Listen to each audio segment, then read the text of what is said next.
ప్రస్తుతం దేశవ్యాప్తంగా మార్మోగుతున్న పేరు దండక్రమ పారాయణం. ఈ అసాధారణ దీక్షను కేవలం 19 ఏళ్ల యువ పండితుడు పూర్తి చేయడం విశేషం. ఆయన సుమారు 200 ఏళ్ల చరిత్రను తిరగరాశారు. ఈ అద్భుత ఘనతపై ప్రధాని మోదీ ప్రశంసల వర్షం కురిపించారు. అయితే అసలు ఏమిటి దండక్రమ పారాయణం? చాలా ఇంట్రెస్టింగ్ విషయం ఇప్పుడు తెలుసుకుందాం. ప్రాచీన భారత అత్యున్నత జ్ఞాన సంప్రదాయం మన వేద విద్య. దీన్ని అభ్యసించడానికి కఠోరమైన సాధన చేయాల్సి ఉంటుంది. అయితే సుమారు 200 ఏళ్లుగా ఎవరూ పూర్తి చేయని అసాధారణ దీక్ష దండక్రమ పారాయణం. దీన్ని ఒక 19 ఏళ్ల యువకుడు వేదమూర్తి దేవ్వ్రత్ మహేష్ రేఖే విద్యానగరి కాశీలో విజయవంతంగా పూర్తి చేశారు. ఇన్నేళ్లుగా ఎవరూ సాధించలేని ఘనత సాధించి చరిత్ర తిరగరాశారు. పాఠీలు, క్రమపాఠీలు, వేద పండితులు, రాజకీయ నేతలే కాదు సాధారణ ప్రజానీకం దృష్టిని సైతం ఆకర్షించారు. ఈ అద్భుతమైన ఘనతపై ప్రధానమంత్రి నరేంద్ర మోదీ, యూపీ సీఎం యోగి ఆదిత్యనాథ్ కూడా ప్రశంసలు కురిపించారు. అంతేకాదు సోషల్ మీడియాలో కూడా వైరల్ అయ్యారు. నిజానికి దేవ్వ్రత్ సాధించింది మామూలు విజయం కాదు, అఖండ విజయం అన్న కూడా చిన్న మాటే అవుతుంది అక్కడ. ఎందుకంటే వేదం అంటేనే సర్వం. ఆ వేదాన్ని వల్లెవేయడం అంటే అంత సులభం కాదు. అలాంటి వేదాలకే కిరీటమైనటువంటి శుక్ల యజుర్వేదానికి సంబంధించిన మాధ్యాందిన శాఖకు సంబంధించి దండక్రమ పారాయణం చేశారు దేవ్వ్రత్. వేద పఠనంలో 8 రకాల పద్ధతులుంటాయి. వీటిని వికృతులు అంటారు. అందులో జట, మాల, శిఖ, రేఖ, ధ్వజ్, దండ, రథ్, ధన్ అని 8 రకాల క్రమ పారాయణాలున్నాయి.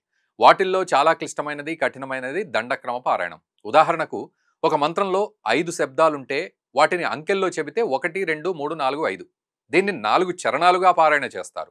మొదటి చరణంలో 1, 2, 2, 1, 1, 2. రెండో చరణంలో 1, 2, 3, 3, 2, 1, 1, 2, 3. మూడో చరణంలో 1, 2, 3, 4, 4, 3, 2, 1, 1, 2, 3, 4. అలాగే నాలుగో చరణంలో 1, 2, 3, 4, 5, 5, 4, 3, 2, 1, 1, 2, 3, 4, 5. ఇదే క్రమంలో మంత్రాలు పారాయణ చేయాలన్నమాట. ఇక శుక్ల యజుర్వేదంలోని మాధ్యందిన శాఖకు చెందిన సుమారు 2000 మంత్రాలను పై క్రమంలో ఒక్క అక్షరం కూడా పొల్లుపోకుండా నిర్విరామంగా పఠించాలి. స్వరదోషం లేకుండా దాదాపు 200 ఏళ్ల కిందట నాసిక్లో వేదమూర్తి నారాయణ్ శాస్త్రిదేవ్ ఈ ఘనత సాధించారు. కానీ ఆ తర్వాత మాత్రం ఎవరూ దీన్ని సాధించలేకపోయారు. అయితే మహారాష్ట్రకు చెందిన దేవ్వ్రత్ రేఖే ఈ అసాధారణ 50 రోజుల కఠిన దీక్షను చేపట్టారు. కాశీలోని రామ్ ఘాట్లో ఉన్న వల్లభ్ రామ్ శాలిగ్రామ్ సంఘ్ వేద్ విద్యాలయంలో అక్టోబర్ 2 నుంచి నవంబర్ 30 వరకు ఈ దీక్ష జరిగింది. పదుల సంఖ్యలో వేద పండితులు, పీఠాధిపతుల నిరంతర పర్యవేక్షణలో రోజు ఉదయం 8 గంటల నుంచి 12 గంటల వరకు దాదాపు 200 మంత్రాలను దేవ్వ్రత్ పఠించారు. ఇక నవంబర్ 30న తన పరీక్షను ఆయన విజయవంతంగా పూర్తి చేశారు. దీంతో ఆ ప్రాంతమంతా భావోద్వేగభరితంగా మారింది. ప్రాచీన వేద పారాయణ విధానం అంతరించిపోతుంది అనుకుంటున్న సమయంలో దేవ్వ్రత్ ఈ అద్భుత ఘనత సాధించి రికార్డు సృష్టించారు.